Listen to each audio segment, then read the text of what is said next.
Ibrahim Traoré, architecte d'un panafricanisme souverain à l'ère multipolaire. À l'heure où le monde bascule vers un ordre multipolaire, le capitaine Ibrahim Traoré incarne une Afrique qui refuse de rester sur la touche.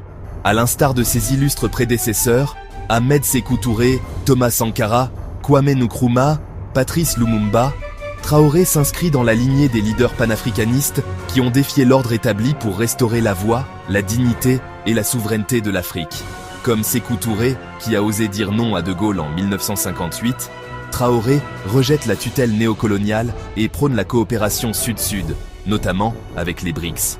Il voit dans cette alliance une opportunité de rompre avec les dépendances historiques et de bâtir une Afrique forte, unie et autosuffisante.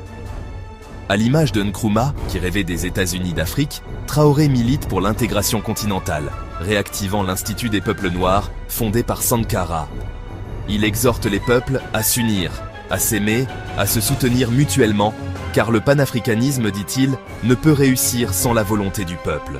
Tel Lumumba, dont la voix fut réduite au silence par les puissances impérialistes, Traoré parle sans détour, sans mâcher ses mots. Il mobilise la jeunesse, valorise la culture africaine et appelle à produire ce que nous consommons. Une vision moderne du sankarisme. Dans un monde en pleine mutation, Ibrahim Traoré ne fait pas que résister. Il propose, il construit. Il est le porte-parole d'une Afrique décomplexée, fière et debout. Une Afrique qui, grâce aux BRICS, peut enfin choisir ses partenaires et tracer sa propre voie. Une Afrique qui ne mendie plus, mais exige. Une Afrique qui ne rêve plus, mais agit. À tous les esclaves de salon, valets locaux de l'impérialisme et marionnettes bien coiffées, l'Afrique se réveille. Et vos costumes ne résisteront pas au vent d'une dignité retrouvée. Si vous avez aimé cette vidéo, laissez un j'aime, commentez, ajoutez-la à vos favoris et partagez-la largement pour que vos réseaux puissent en bénéficier. N'oubliez pas de vous abonner à ma chaîne, cela aide à éviter la censure dans un monde prédateur. Merci pour votre soutien.